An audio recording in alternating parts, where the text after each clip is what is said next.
iniciar já com o próximo ateliê, tá certo? Então, o próximo ateliê, a gente já vai colocar aqui no chat, nós temos como tema norteador Literatura 2.0, as narrativas literárias no contexto digital, da Bianca de Carvalho Lopes Barros, Josafá de Assis Silva, a mediação Fernanda Barreto e Fabíola também, que estará na mediação nesse processo final aí que nós teremos, né? Então, sejam bem-vindos e fiquem à vontade já para iniciar o ateliê, só que antes tem a apresentação de vocês, que Fernanda vai fazer a apresentação dos palestrantes de hoje, tá certo? Então, gente, boa tarde novamente. Primeiramente, meninas, parabéns pelo trabalho de vocês, foi maravilhoso. Eu não tenho adjetivos para isso, porque foi realmente muito bom, foi um show, como o professor Clécio colocou no chat, foi um show a oficina de vocês. E eu tenho certeza que a próxima também será igual, certo? Então, como a professora já apresentou, o segundo ateliê é intitulado de Literatura 2.0, as narrativas literárias no contexto digital. Eu agora vou fazer um pequeno currículo, né, dos palestrantes. Primeiro, Josafá de Assis Silva. Ele tem graduação em psicologia e é mestrando em estudos da linguagem na UFRPE, né, o nosso querido Progel. Já a Bianca de Carvalho Lopes Barros possui licenciatura em Letras, Língua e Literatura Inglesa na Universidade Federal do Amazonas. Ela também tem bacharel em Turismo na Universidade Newton Lins, que também fica no Amazonas. Tem especialização em Língua e Literatura Inglesa pela Fafiri e também é mestranda do Progel. Então, gente, sejam bem-vindos, podem iniciar. Obrigada, Fernanda. Obrigada também às meninas. Eu também queria agradecer, foi uma reflexão muito boa. Eu queria pedir só para a Fernanda para compartilhar a nossa apresentação, se ela puder, para a gente poder começar. Obrigado pela apresentação, Fernanda.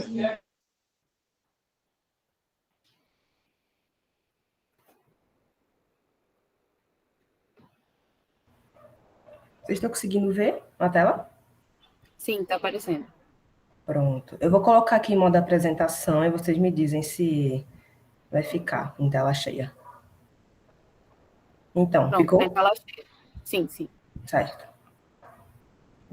Pronto, então, novamente, boa tarde, gente. Como a Fernanda já falou, nós intitulamos essa nossa fala como Literatura 2.0, as narrativas literárias no contexto digital. E nós vamos falar, então, sobre as narrativas digitais, sobre como a literatura, então, se encontra com esse contexto digital. Antes da gente falar, então, sobre as narrativas digitais, pode passar, Fernanda, por favor. A gente organizou a nossa fala em 4 momentos, e aí eu estava até lembrando disso antes de começar a fala. Assim como a professora, a gente também fez um roteiro. Então, primeiro a gente vai falar sobre o ato de narrar, né? Como é que a literatura, para a gente falar de literatura, é preciso falar do ato de narrar. Em seguida, a gente vai falar do contexto digital e a cybercultura, para depois falar sobre o encontro da literatura com o contexto digital, para então falar das narrativas digitais. Pode passar, Fernanda, por favor. Então, as meninas apresentaram sobre o cinema, né, e sobre a adaptação. Diferente um pouco do cinema, é difícil a gente estabelecer esse momento de como as narrativas digitais começam e de como a própria literatura começa. A gente pode, no máximo, estabelecer que o ato de narrar ou a literatura tem início na tradição oral, depois vai para o impresso com o surgimento da imprensa, e hoje a gente tem a literatura no contexto digital. Mas, começando do princípio, ou do Era Uma Vez, o Jerome Bruner, que é um psicólogo estadunidense, coloca que narrar é essencial ao ser humano, como a gente estava falando na aula anterior ao ateliê. Narrar é essencial ao ser humano e parece quase tão natural quanto a própria linguagem. O Joe Lambert, que é o criador de um centro de narrativas digitais na Califórnia, complementa, então, essa importância do ato de narrar, dizendo que histórias são o que fazemos enquanto humanos para dar sentido ao mundo. E isso nos coloca em uma posição de eternos contadores de história. As histórias são o que nós utilizamos para dar sentido ao que acontece ao nosso redor, sejam as nossas emoções, sejam nós mesmos, as relações sociais, tudo que está ao nosso redor é significado a partir do ato de narrar. Pode passar, Fernanda, por favor. E aí, tanto o Joe Lambert como o Jerome Bruner colocam as narrativas ou as histórias sobre 3 perspectivas. A primeira é como esse instrumento de significância do mundo, que foi o que eu falei agora há pouco. É como a gente dá sentido ao que acontece ao nosso redor. Mas a gente também pode entender as narrativas como um meio de propagar conhecimento, que é o que a gente está fazendo agora através dos ateliês. A gente está utilizando esse momento, construindo narrativas para compartilhar o conhecimento com vocês. E, por fim, o Joe Lambert aponta as narrativas como uma ferramenta educativa para a sobrevivência. E aí ele traz como exemplos no livro, no texto que a gente utilizou como referência, histórias como as fábulas ou como os provérbios, que têm uma moral ou que têm o objetivo de alertar alguém sobre certo tipo de comportamento, prevenir que essa pessoa tenha uma experiência ruim ou que determinada coisa aconteça com ela, e assim ela consiga sobreviver. E aí, então, agora que a gente entendeu o que é o ato de narrar e como ele é importante para o ser humano, como é que esse ato de narrar encontra o nosso contexto, que é o contexto digital? E aí eu vou passar para Josafá para ele falar um pouquinho sobre o contexto digital. Pois bem, agradeço a oportunidade, professora Evanda, colegas. Dando continuidade à apresentação, para o John Lambert também, a gente está imbricado numa sociedade que vive em constantes mudanças. E essa sociedade, ela valoriza muito essas histórias especializadas. E o contexto que nós vivemos, se utilizando do Pierre Levy, é um contexto que estamos embrincados em um certo espaço diferente, que ele chama, ele codinoma como cyberespaço. Seria justamente essa nova forma de comunicação que surge por meio da interconexão entre os computadores, e esse cyberespaço, ele cria, ele está diante de um universo oceânico de informações, e ele abriga, assim, com ele, todos os seres humanos que navegam e se alimentam desse universo. O próprio Pierre Levy, em seu livro, né, Cybercultura, em 1999, na página 17, ele fala acerca disso. E dentro desse cyberespaço existe também uma forma de se viver, que ele codinoma de cybercultura. É muito interessante a utilização desses termos, e ele diz que dentro desse cyberespaço existe essa cybercultura. E justamente essa cybercultura seria esse conjunto de técnicas e de materiais intelectuais, de práticas e de atitudes e de modos de pensamento e valores que se desenvolve juntamente com o crescimento do cyberespaço. Ou seja, a convivência no cyberespaço se denomina cybercultura. E aí, a gente, para entender um pouco mais sobre isso, pode passar, por favor, Fernando. Utilizando-se de outro teórico, o Richard Stone, ele diz que nós estamos numa cultura de guerras, de informações, de guerra de trocas de informações. É Fernanda, né? Fernanda, passa mais um, por favor. É o próximo. Isso, perfeito. Agora, o Richard Stone, ele diz que nesse contexto que nós estamos imbricados, nessa cultura de guerra de informações, nós estamos vivendo uma cultura deshistoriada. Esse termo aí, esse neologismo aí foi criado pela Bianca, né? Ela manja muito de inglês aí, e aí foi a única forma da gente tentar traduzir isso aí. O conjunto de construções e a recepção de histórias tornam um sujeito ativo em meio a esse ambiente de cybercultura, que, venhamos e convenhamos, a troca de informações é muito maior do que há 10 anos, há 15 anos, há 20 anos atrás. Ou seja, com a inauguração desse novo espaço, que é o cyberespaço, com as novas formas e as novas regras na cybercultura, as informações e as histórias tomam uma nova forma. E aí, o Lambert, ele diz que a exposição e a imersão nessa cultura podem acender a imaginação e criar novos caminhos e novas consciências. E aí ele diz também que nós podemos e fazemos comentários ativos sobre o que vemos e no que participamos. Observe que a ideia de atividade aí é muito contrária, às vezes, àquela ideia de que, digamos assim, um estudo ativo seria a pessoa, sei lá, quando a pessoa vai partir para o estudo ativo para um Enem, por exemplo, né? A pessoa apenas ler não seria um estudo considerado algo ativo. Só que ele diz, a partir do momento que nós fazemos comentários, que nós lemos, que nós introjetamos aquela informação, nós já estamos ativos, né? Ele diz que nós podemos e fazemos comentários ativos. Esses comentários podem ser intrínsecos ou extrínsecos, expostos aos outros, sobre o que vemos e no que participamos. E aí é diante disso que eu passo para a Bianca novamente, que ela vai falar acerca da literatura e da rede, né?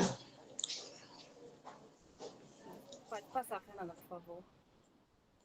Então, como o Josafa falou e o Pierre Levy também trata, a gente está imerso, então, num contexto que é completamente impregnado pelas tecnologias digitais de informação e comunicação. Esse cyberespaço, ele transforma completamente as relações sociais, as relações culturais. Então, nós não temos mais as mesmas relações uns com os outros, relação com o meio, relação com a própria tecnologia da forma que a gente tinha há um tempo atrás. E essa transformação que o cyberespaço traz acaba, então, impactando a literatura, porque nós temos, primeiro, uma alteração das funções cognitivas e culturais. As próprias relações entre as pessoas, a forma como a gente então vai significar esse mundo ao nosso redor, como a gente vai construir os textos, são diferentes de como a gente construía ao tempo anterior a essas tecnologias, a esse cyberespaço tão presente. Então, o Pierre Levy observa que nós vamos ter agora novas formas de produzir, organizar e divulgar esse conhecimento. O cyberespaço nos proporciona isso e nos proporciona, inclusive, novos gêneros, novas formas de escrever esse texto, de produzir esse texto e de compartilhar esse texto. A gente tem aqui alguns exemplos que a gente vai falar mais à frente, que são as fanfics, os blogs, os e-books, os vídeos poemas e a cyberficção. São alguns dos vários exemplos de compartilhar e de produzir esse conhecimento. Essa reflexão sobre como o cyberespaço impacta a literatura, de como a literatura, então, se comporta nesse cyberespaço, não é exclusiva do tempo em que a gente está vivendo. Já nos anos 70, o Antônio Cândido fazia essa reflexão sobre como a literatura e as inovações tecnológicas iam se relacionar e de como a gente, então, conseguiria significar essa realidade. Pode passar, Fernanda, por favor. E aí, nesse contexto digital, a gente já não consegue mais, então, perceber a literatura da mesma forma.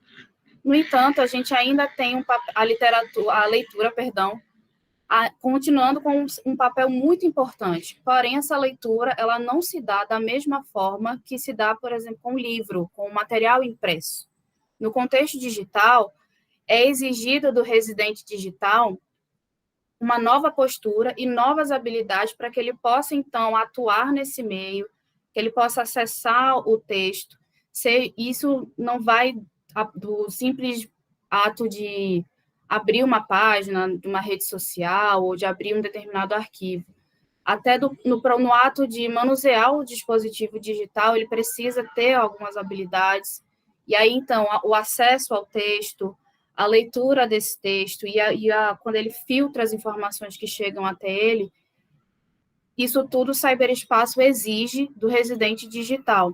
Então, nesse contexto, a gente tem uma relação diferente entre o leitor, a literatura ou o texto.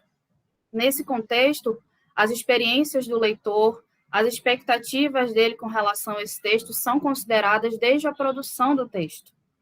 Para quem é o meu texto, em que plataforma ele vai ser divulgado, de que forma ele vai ser divulgado, como ele vai ser estruturado, tudo isso é considerado na hora de produzir e de compartilhar o texto.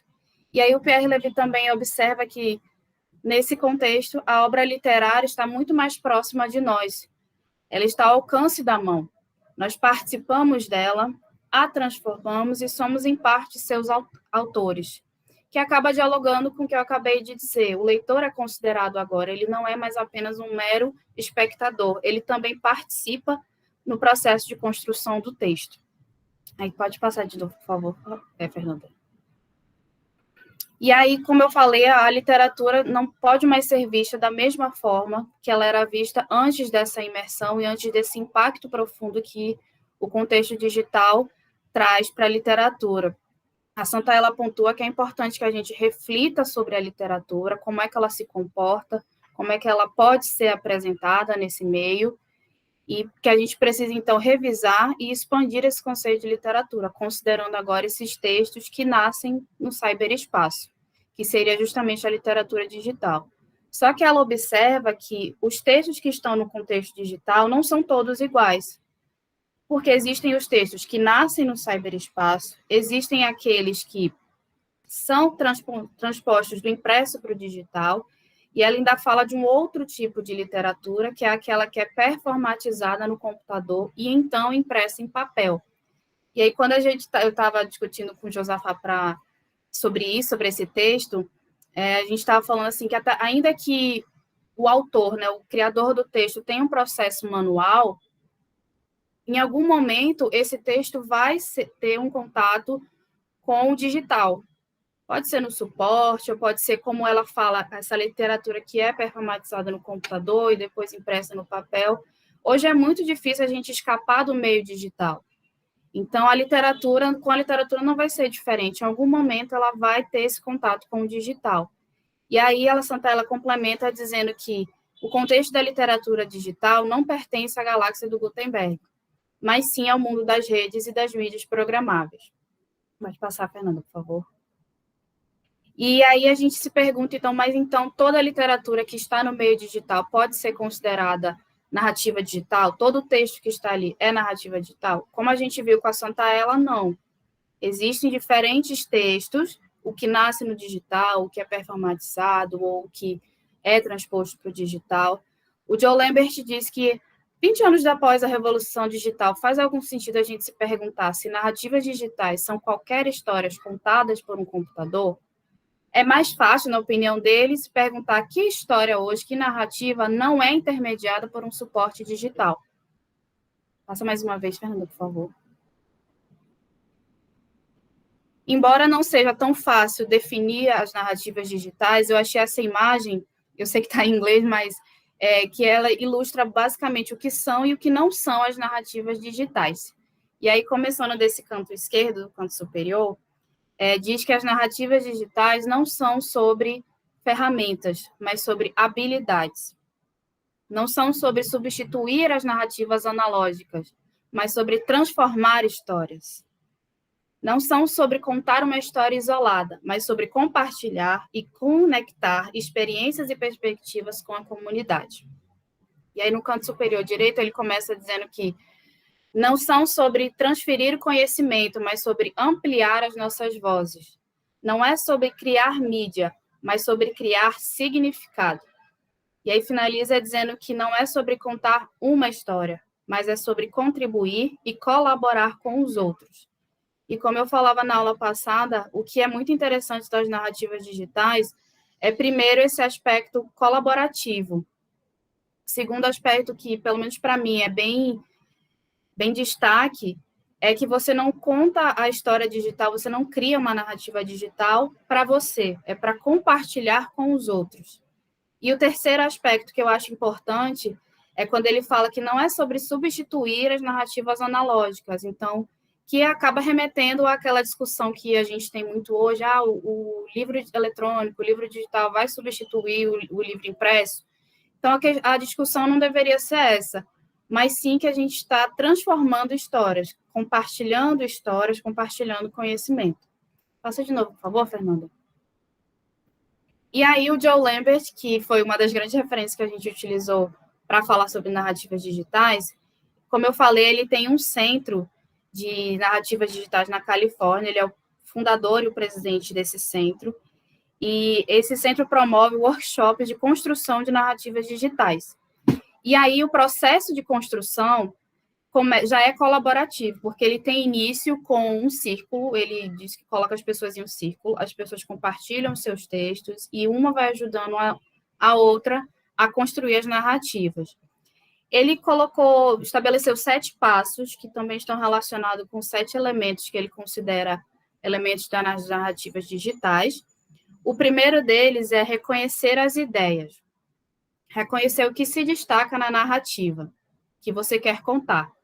E aí ele coloca como muito importante não deixar que fatores externos, sejam eles o próprio leitor ou o receptor dessa narrativa, que isso influencie a escolha da sua narrativa ou como você vai contar essa narrativa. Que nesse momento o que é importante é entender o que se destaca na minha narrativa. O segundo passo para ele é reconhecer as emoções. Qual é o impacto emocional que essa narrativa tem? Ele coloca a emoção atrelada ao significado e que a emoção adiciona camadas à narrativa digital. O terceiro momento é identificar o momento. Ele coloca que em algum momento da nossa vida nós vamos de encontro ao momento ou esse momento vem de encontro a nós. O quarto passo tem a ver com as escolhas visuais. Como essa narrativa vai ser mostrada para o meu público, para o meu leitor. O quinto elemento tem a ver com escutar a narrativa. Ele coloca o impacto da voz do narrador e a voz desse narrador como um elemento essencial para uma narrativa digital. E que essa voz adiciona um tom emocional para a narrativa. O sexto passo tem a ver com estruturar a narrativa, como ela vai ser, então, arquitetada, como ela vai ser estruturada. E aí ele diz que isso vai desde o esqueleto da narrativa até em que momento você vai mostrar determinados pontos, ou determinada imagem, ou determinado áudio. E o último passo é o compartilhar. Ele diz que é nesse momento que o público deve ser considerado, porque o público, então, tem expectativas com relação a essa narrativa, sobre como ela deve funcionar, e também até a própria plataforma que você vai compartilhar. Por onde eu vou compartilhar essa minha narrativa? Isso depende também muito do meu público. Então, passa, por favor, Fernanda. Eu resolvi trazer um exemplo do sexto passo, que ele fala da estrutura da narrativa, porque eu achei muito interessante o modo como a pessoa construiu a história.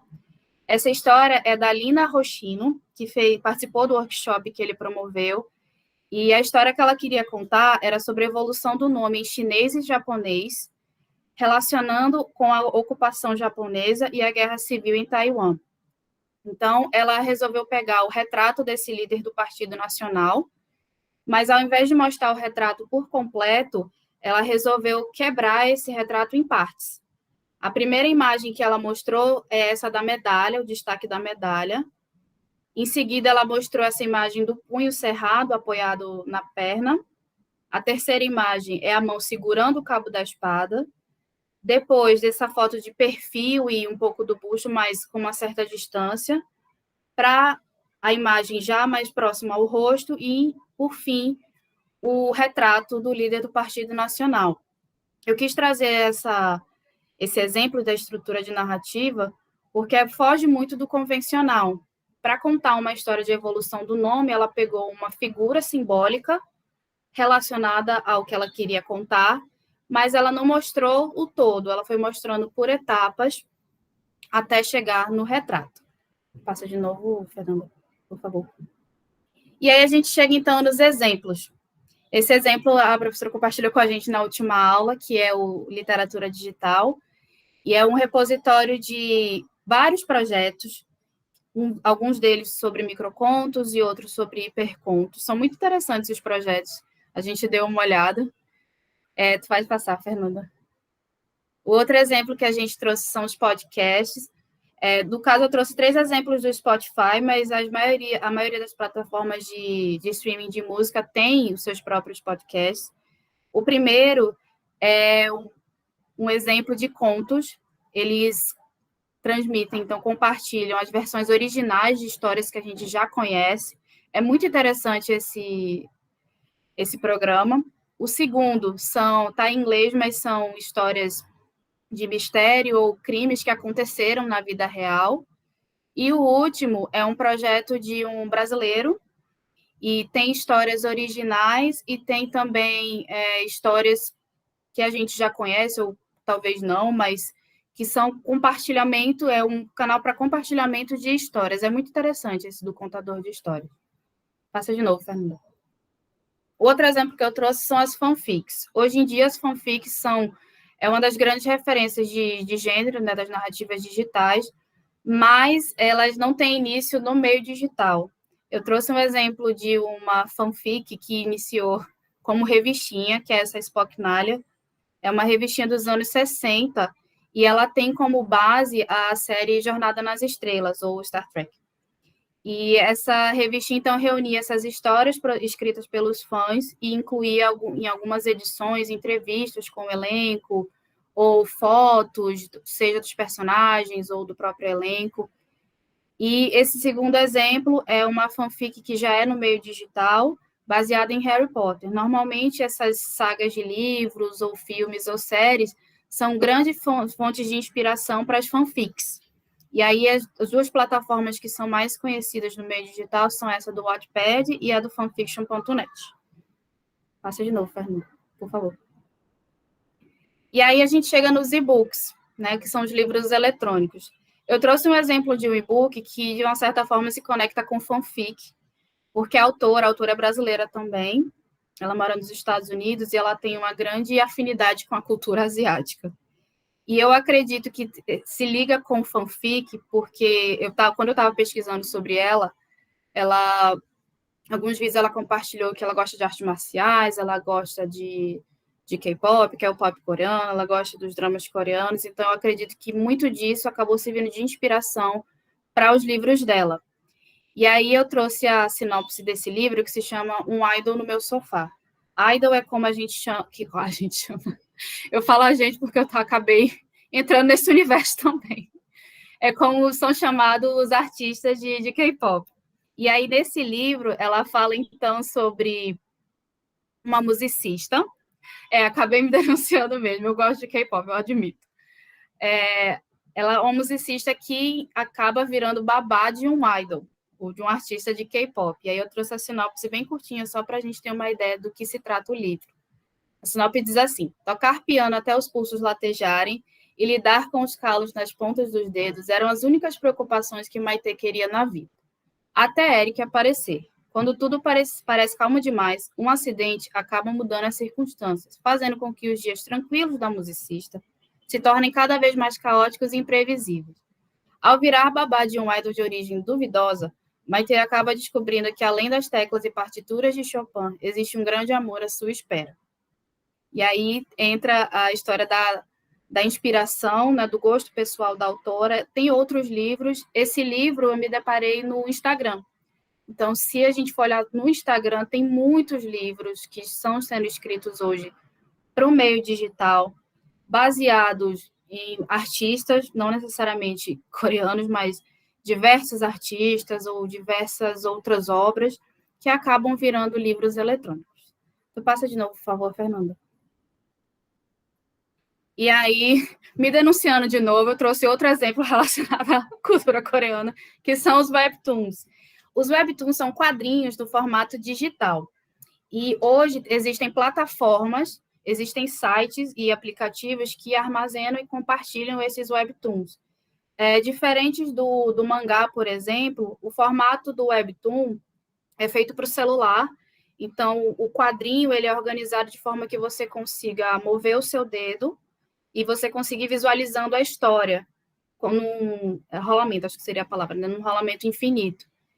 E eu trouxe 2 exemplos que estão relacionados às plataformas digitais, porque foram adaptados para o drama, né, e hoje está compartilhado na Netflix. O primeiro exemplo começou como um quadrinho e foi recentemente adaptado para a Netflix. O site, inclusive o site, eu estava olhando mais cedo, o site que compartilha esses webtoons se chama também Webtoon. Esse webtoon chamado Amanhã está lá. O site eu vi que tem inglês, espanhol, coreano e acho que outros idiomas. Não tem português, mas esse eu consegui achar lá. Esse segundo exemplo é o inverso do primeiro, porque ele começou como uma série e agora está sendo adaptado para o formato digital, está sendo adaptado para o Webtoon. São muito legais esses dois dramas. O Webtoon eu ainda não vi, mas parece ser muito interessante. Pode passar, por favor, Fernanda. E aí nós trouxemos 2 exemplos que misturam o áudio e o visual. O primeiro exemplo é de um vídeo poema, um poema do Carlos Drummond de Andrade, que se chama Silêncio. Aí a gente queria passar, porque ele é bem curtinho, ele tem 1 minuto e pouco. Aí tu podia ver se... Toca, Fernanda, por favor.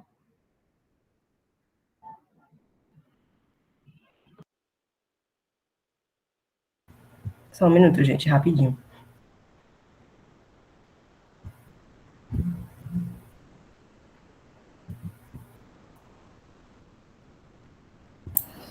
Gente, enquanto Fernanda está compartilhando, daqui a pouco a gente, quando houver a finalização, a gente vai abrir o debate, e aí vocês podem colocar no chat, tá certo? Algum comentário, e aí depois a gente vai debater. Pode compartilhar, Fernanda. Certo. Vou aqui. Tá, Josafá? Não se preocupe, não. Eu só estou indicando, né, para o pessoal ficar, para a gente ter a mediação e os compartilhamentos. Estão conseguindo ver? Sim. Pronto, vou dar play.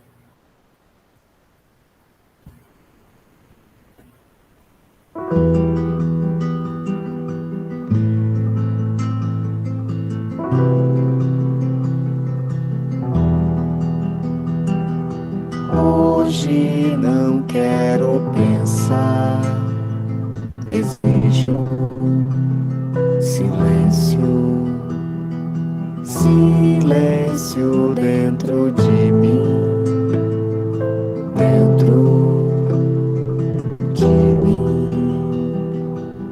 Hoje não quero pensar, desejo silêncio, silêncio dentro de mim, dentro de mim.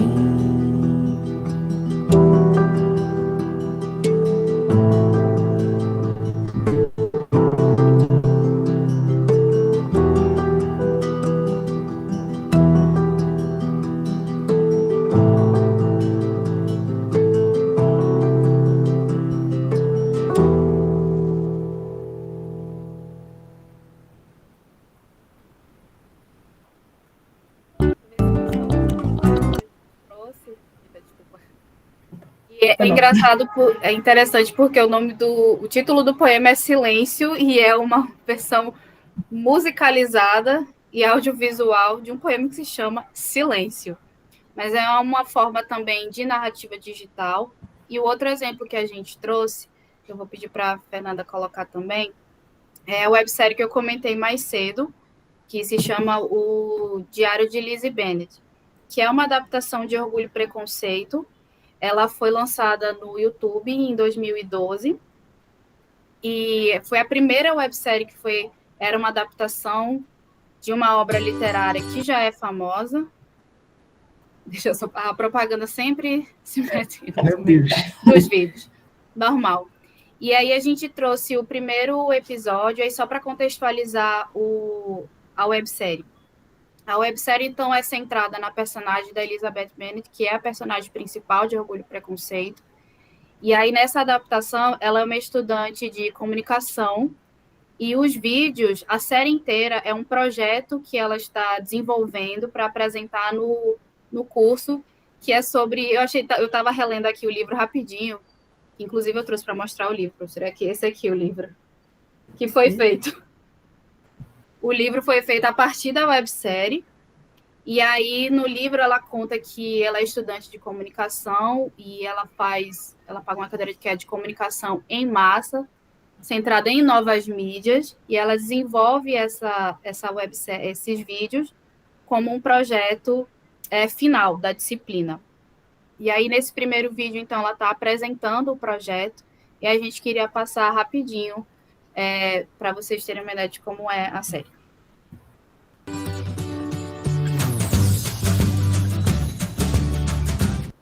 It is a truth universally acknowledged that a single man in possession of a good fortune Tem que ativar a legenda. must be in want. Vou voltar. It is a truth universally acknowledged that a single man in possession of a good fortune must be in want of a wife. My mom gave each of us one of these last Christmas. I have yet to wear it. Ever. Who am I? I'm a 24-year-old grad student with a mountain of student loans, living at home and preparing for a career. But to my mom, the only thing that matters is that I'm single. My name is Lizzie Bennett, and this is my life. So my mom belongs to a class of parents I like to call the 2.5 WPF Club. What's the 2.5 WPF Club? It stands for a home with 2.5 kids and a white picket fence. Which I know actually sounds pretty nice, but it's really annoying when it's all your mom talks about 24/7. Not only is my mom a member of the 2.5 WPF Club, she's probably the president. How do I know? Ladies and gentlemen, I present again Exhibit A. Universal truth. Really? I'm sure there are a great number of rich, young, single men who aren't looking for wives. In fact, let's examine the percentages. Sleazeballs and scumbags, incapable of escaping current dead-end relationships, sailing around the world trying to find themselves, focusing on work or skills or hobbies or whatever it is that rich guys do when they're young. But no, according to my mother, every rich single guy is put on this planet to impregnate her daughters. To illustrate my point, I'll need a little help. What are you doing? This is my friend Charlotte, and she's going to help me with this demo. No, I'm not. Here. Okay, your lines. Who wrote this? Shakespeare. Honey, did you hear the house in Netherfield sold the other day? Did it now? The large mansion with a white picket fence and plenty of space to raise 2.5 grandkids. Mm-hmm. Emily Lou told me. She said the deal was for $3 million. But it's not the price that matters, but who bought it. As you say, my dear. He's a well-mannered young man from Harvard working to become a doctor. I hear his family has quite the fortune. How perfect for our girls. How so? Oh, my dear husband, can't you imagine him with one of our daughters?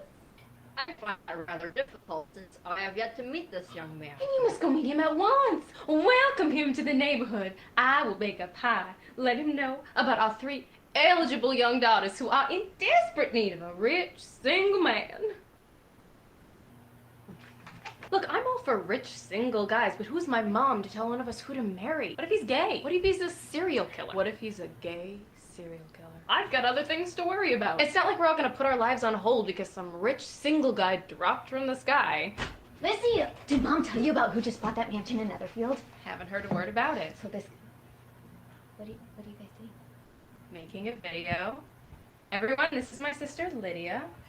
Anyway, so this guy, his name is Bing Lee, and he is rich, hot, and... Let me guess. Single? Jackpot, right? What?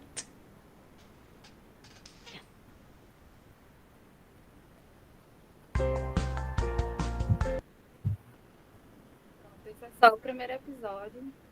Mas a gente resolveu trazer porque justamente dialoga um pouquinho também com o que as meninas estavam apresentando sobre a adaptação. E essa série é uma forma de, pelo menos na minha humilde opinião, é uma forma de atualizar a obra da Jane Austen, que é considerada um clássico,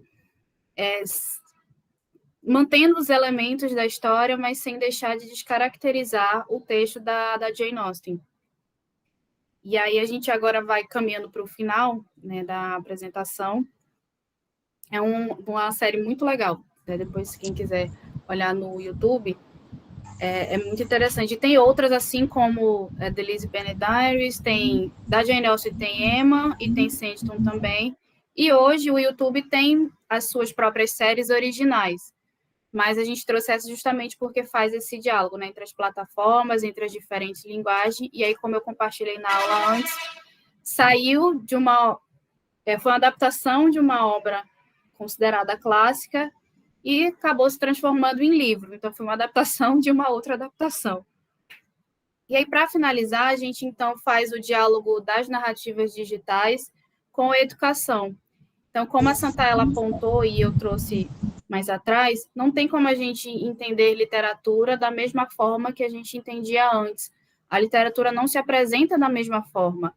E aí eu estava pensando sobre a relação literatura e ensino, e lembrando de uma aluna minha, acho que ficou claro, eu ensino inglês, e eu tenho uma aluna adolescente, e no curso, o material que a gente utiliza sempre tem alguns diálogos.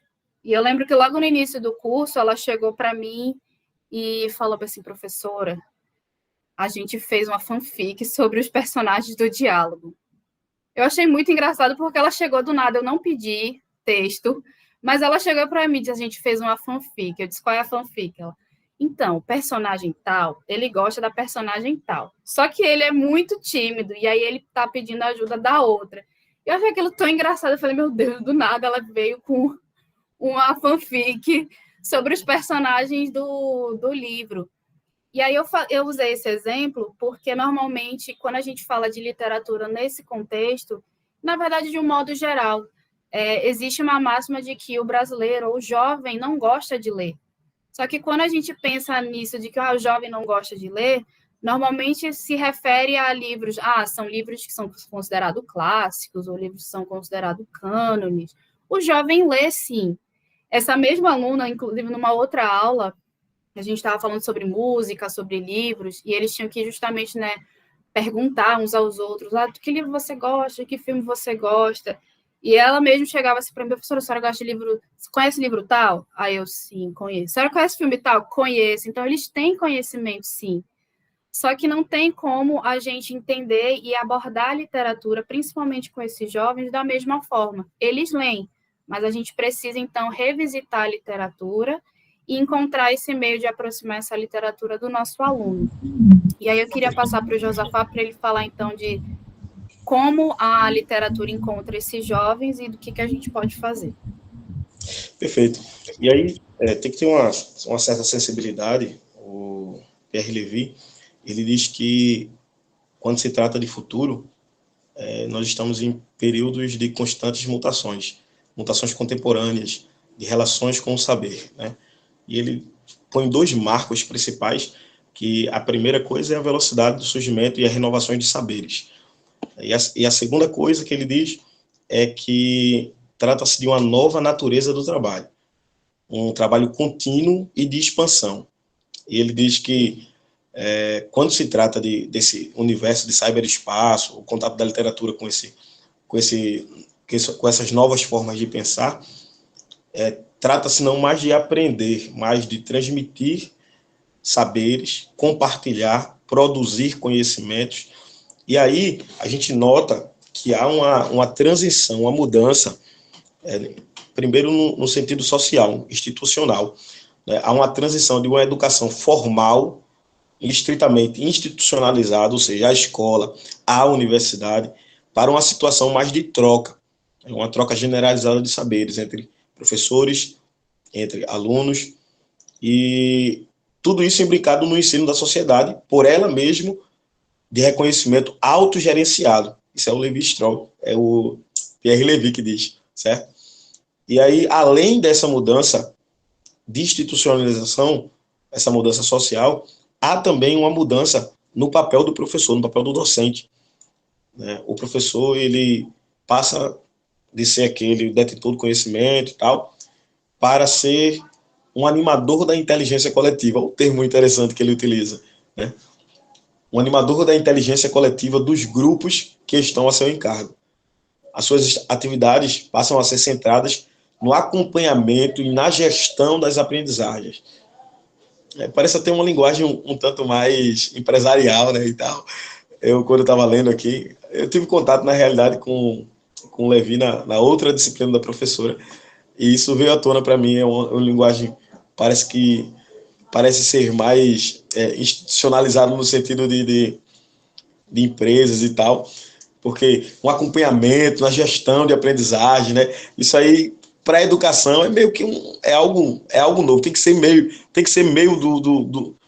de uma forma mais tecnológica mesmo, do cyberespaço mesmo, tem que estar imbricado nesse contexto. E aí ele diz que inicialmente passa a ser a troca de saberes por meio de uma mediação, de relações simbólicas. Né? Isso aí ele diz na página 171 do seu livro Cybercultura. E nós temos que entender que há aí um diálogo entre alunos que são residentes digitais, já nasceram nesse cyberespaço, nessa época digital, e professores que são imigrantes digitais. Nós temos uma grande parte de professores que lecionavam de uma forma e tiveram que se readaptar, tiveram que se conhecer, ampliar a sua forma de visualizar. Isso aí a professora discute muito bem no seu texto denominado Ensino da Literatura na Era Digital com Textos Ilimitadas, como Reader Response Criticism. E aí foi o texto mais basilar para a gente, não foi, Bianca? E ela até comentou, não, se vocês quiserem, vocês podem criticar, não sei o que e tal. Mas, na realidade, a gente comentou mais como a senhora abarca os assuntos, né, de uma forma muito prática também, e a forma que interliga os autores. E tu tem mais alguma coisa para falar, Bianca? Sim. A gente trouxe, como o Josafá falou, a gente trouxe o Reader Response Criticism a partir do texto, né, da professora Evanda, como essa alternativa de aproximar o leitor, e principalmente o jovem leitor, da literatura, principalmente nesse contexto digital. E aí isso não quer dizer que o Reader Response Criticism é a única alternativa, é a solução para todos os problemas, mas ele se apresenta como uma alternativa, porque coloca o leitor enquanto agente dinâmico, e o nosso aluno, ele, ainda que ele não tenha nascido nesse contexto digital, ele transita nesse ambiente, então ele precisa ter uma postura ativa e crítica diante desse contexto, e coloca a literatura, atribui à literatura um papel de uma experiência estética. E aí também, e que acaba remetendo ao próprio leitor, né? O leitor, o nosso aluno residente digital, ele tem experiência, tem expectativas com a literatura, e a gente precisa, então, fazer esse encontro, promover esse encontro entre o aluno e a sua experiência. E para concluir, como eu falei, então a gente não está colocando o Reader Response Criticism como a resposta a todos os problemas, e a resposta como a todos os problemas, e principalmente como a literatura é abordada na escola. A gente acredita que, eu e Josafá acreditamos que, assim como surgem novas tecnologias, e essa tecnologia está transformando, tem transformado as nossas relações com o texto, as nossas relações uns com os outros, que vão continuar existindo surgindo novas oportunidades, novas maneiras para que a gente possa abordar esse texto, possa levar isso ao nosso aluno. Queria falar, Josafá, desculpa. Não, perfeito, essa forma de concluirmos aí. Eu acredito que esse conceito de cyberespaço, ele é amplíssimo, né? E aí já se fala também de cyberliteratura, e eu acho que a gente não chegou no fim ainda, né? Vai ter, daqui a pouco vai ter outros conceitos aí, talvez Bianca aí, a coreana aí, criando outros conceitos aí, a professora Ivana, eu não sei. Mas o que vale nós comentarmos aqui como de forma final assim, é que há uma mutabilidade, há uma vivacidade, né, da literatura, da forma de ler, e as narrativas digitais só são uma demonstração disso. E para a gente foi um prazer estar falando sobre isso, eu agradeço muito. Existem as nossas referências que são próximos lá, a gente pode passar, Fernando. Essas são as nossas referências, e a gente só tem a agradecer a professora pela oportunidade, também agradecer a todo mundo. Gente, quanta riqueza, né? Tivemos hoje 2 ateliês extremamente fascinantes, incríveis, muitas aprendizagens. Parabéns, Bianca, parabéns, Josafá, parabéns, Mari, parabéns, Gabi, não é? Pela tarde de aprendizagens. E eu fico, assim, muito orgulhosa de perceber os movimentos de vocês nas leituras, quanto material que vocês fizeram de leitura, de pesquisa, né, de recortes, nessas articulações teoria e prática, fazendo o link com alguns recortes também da disciplina. Eu estou aqui maravilhada, não sei nem o que dizer, emocionada com os 2 ateliês, todos eles, né, que estão sendo apresentados, vocês estão, assim, dando show. Eu vou passar para a Fabíola e para a Fernanda, que estão na mediação hoje, tá certo? Fabíola está dialogando mais com o ateliê 1, não é isso? E Fernanda com o ateliê 2. Fabíola, fica à vontade para você comentar, e se alguém tiver alguma pergunta sobre o ateliê 1, pode colocar, que aí Fabíola vai fazer a mediação, e depois a gente segue para a Fernanda no ateliê 2, tá certo, gente? Oi, gente, boa noite de novo. Eu vou ler algumas observações, né, que tem aqui, que é de Nara Calado, colocou no chat. Diante de tanto feminicídio, as mulheres precisam se empoderar para enfrentar os desafios. Parabéns, né? Ela já pontuou aqui, né, um problema sério que a gente tem realmente, principalmente aqui em Recife. Clécio Bus, né? Também falou aqui, a tradução de Marina Colasanti, de Pinóquio, é maravilhosa. Sugiro tal tradução da Companhia das Letrinhas. Deixa eu ver mais. Pode ser um clichê, Edinara de novo diz, mas a mulher pode ser o que quiser, né? A gente tem aqui vários comentários muito positivos sobre o ateliê das meninas, né? Sobre esse empoderamento da mulher. E eu acredito que essas narrativas que vocês trouxeram, né? Principalmente a narrativa do João e de Maria, vocês retiraram essa motivação de todo um trabalho anterior, né, que vocês já tiveram aí na faculdade, na graduação, né, nos trabalhos de pesquisa durante a formação. Eu queria que vocês falassem um pouco mais sobre isso, para a gente que ainda não está, né, pesquisando tão a fundo essas questões de gênero. Gabi, quer começar? Pode falar, Mari. Pronto, então, sobre essas questões de gênero. Especificamente, Fabíola, tu gostaria de saber sobre o meu início nesse campo de pesquisa, é isso? Isso, o que motivou vocês, como vocês chegaram a esse caminho até aqui. Um pouquinho, só para a gente entender, né, a motivação. Certa motivação sempre foi o questionamento de como as mulheres, elas são de fato representadas na ficção. Entende? Porque ao travar o contato com várias obras da literatura brasileira, nós conseguimos observar que a mulher, ela parte de perspectivas distintas de representação. Por exemplo, se pegarmos uma obra tipo Iracema, de José de Alencar, nós vamos observar que a personagem feminina é totalmente endeusada, vamos assim colocar. Já se pegarmos, por exemplo, deixa eu ver uma outra personagem, vamos para a literatura portuguesa, se pegarmos, por exemplo, Luísa, do Primo Basílio.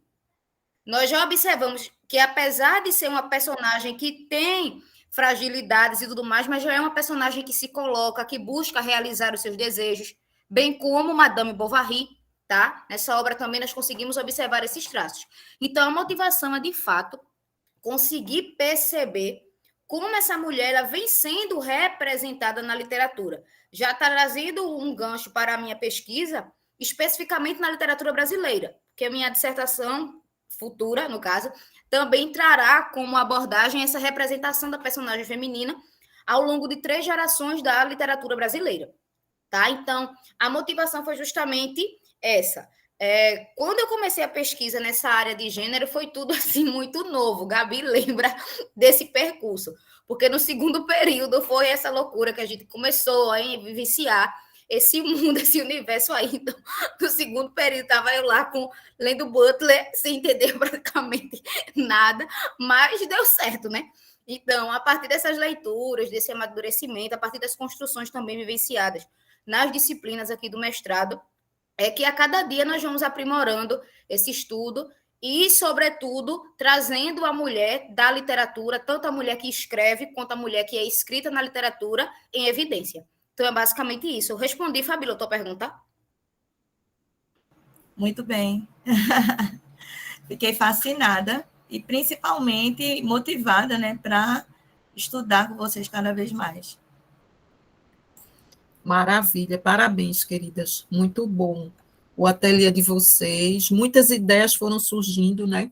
Muitas conexões que vocês fizeram, toda a contextualização, até chegar à análise, né, a leitura dialógica que vocês apresentaram. Muito bom, parabéns, viu? Mais alguma questão, gente, em relação ao ateliê 1? nem entramos na personagem de Capitu de Dom Casmurro. A professora Edinara está colocando, é mesmo, Edinara? Imagine, eu acho que Capitu dá um ateliê só Capitu, né, gente? É muito debate, né? Se fosse mesmo, todas aquelas personagens que elas apresentaram, no que a gente discutiu. Foi muito rico, minha gente. Foi, Vocês nem maravilhoso. sabem. A gente, assim, realmente é como a colega falou, a gente tem vontade de fazer milhares de perguntas, só que o tempo não daria, né?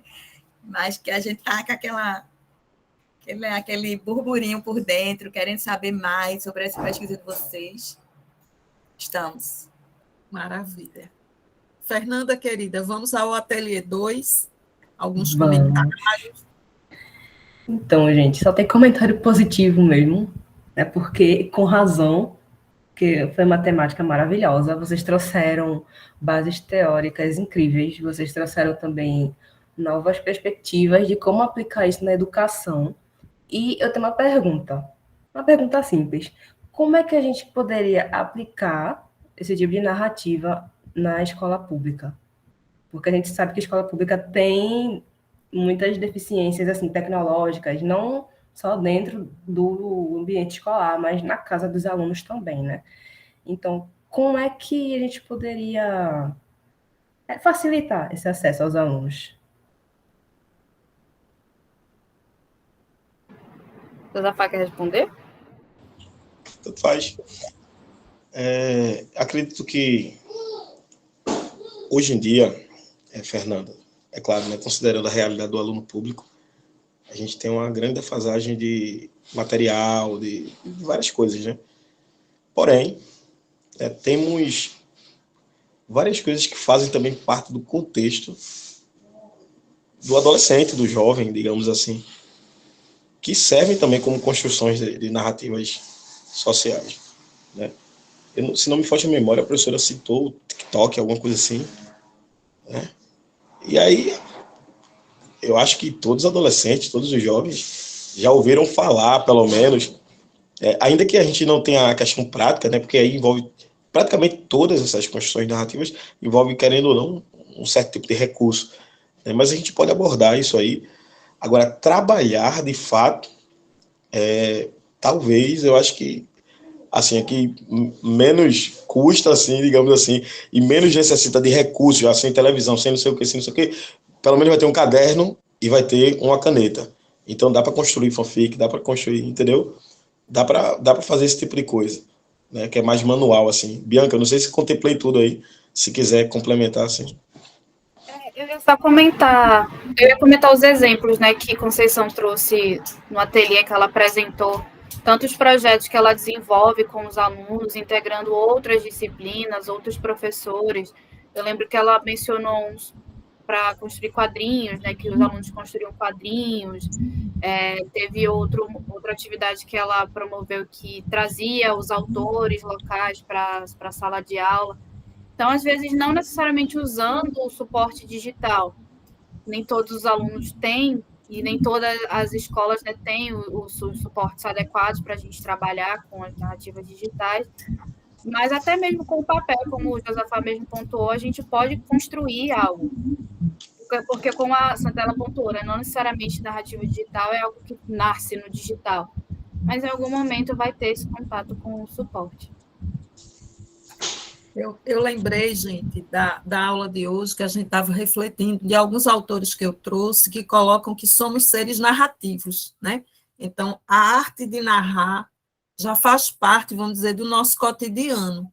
As narrativas digitais estão aí, nesse universo. A gente sabe das dificuldades da exclusão digital, muitas vezes, dos estudantes, sobretudo esses estudantes de escolas públicas, mas também alguns estudantes em outras perspectivas, em outros cenários, né? Então, eles estão aí, eles são, como Josafá e Bianca colocaram, os nativos, os residentes digitais, embora muitas vezes essa tecnologia digital não esteja tão evidente na escola em termos de conectividade, né? Porque as escolas têm certos laboratórios, têm certos espaços, mas às vezes a gente falta a conexão rápida, a internet veloz, né? Falta essa articulação da utilização pedagógica do celular, Porque hoje em dia o celular está aí, no cotidiano, na rotina de todo mundo, mas muitas vezes ele ainda é proibido no cenário de sala de aula, como se estivesse tirando a atenção dos estudantes. Então, talvez projetos que busquem essa articulação de usar determinados artefatos e objetos tecnológicos na perspectiva de fazer com que esse estudante repense a sua relação com esse cenário aí da cybercultura, da inteligência coletiva, do cyberespaço, que o segundo ateliê bem evidenciou, seja um caminho importante, porque eu acho que muitas vezes esses jovens estão imersos aí nas redes, mas não estão utilizando criticamente as redes. É por isso que a gente está vivendo hoje essa era de fake news, minha gente. O pessoal compartilha, o pessoal não lê, compartilha uma fake pensando que é verdade, e aí vira uma bola de neve, porque a gente precisa educar para a cultura digital. Aí eu acho que aí a escola, seja pública, privada, qualquer escola, e as universidades, precisam trazer essas reflexões tão importantes. E estimular a produção de narrativas, storytelling, usando as ferramentas que a gente tiver, seja mídia impressa, seja mídia digital, seja oralidade, né? É muito importante, porque é o registro das nossas memórias. E muitas vezes a gente não valoriza essa produção de narrativas. Veja como é importante, né? Esse definhamento da arte de narrar que o Walter Benjamin colocou, muitas vezes surge em função desse contexto da pós-modernidade, em que as pessoas estão com suas vidas muito aceleradas, sem tempo para sentar e ouvir histórias e contar histórias. Essa tradição do ato de narrar, da escuta, precisa ser resgatada, porque é aí que a gente vai compartilhando experiências, vivências, e a gente vai consolidando a memória, a nossa memória. Isso é muito importante. É isso, gente. Parabéns, Josafá, parabéns, Bianca, parabéns às mediadoras de hoje também, Fernanda, Fabiola, porque a gente está todo mundo aqui num contexto de aprendizagens, não é? Lívia, querida, pode falar. Oi, gente, parabéns. Realmente também estou encantada, professora, com os ateliês que tivemos hoje. E eu botei aqui no chat o link do próximo, tá, gente? Para vocês fazerem a inscrição, para receber o link direitinho. Então, já adiantando, semana que vem a gente vai ter o ateliê Narrativas Não Verbais, a intersemiose entre literatura e fotografia com as mediadoras de hoje. Então, semana que vem a gente tem Fernanda e Fabiola. Então, é isso. Obrigada, professora, pelo momento aqui. Acho que a gente se encaminha aqui para a finalização, né? Maravilha, querida. Então, na próxima terça-feira, com mais um ateliê, às 16 horas, estaremos todas e todos aqui reunidos e reunidas para esse processo de compartilhamento. Gente, muito obrigada e até a próxima. E na aula da próxima terça eu vou lançar um desafio que eu já estava introduzindo aqui com o Fernando e com os outros colegas, tá? Vou deixar no ar. A gente se encontra na próxima terça. Tchau, gente. Até a próxima. Tchau. Tchau.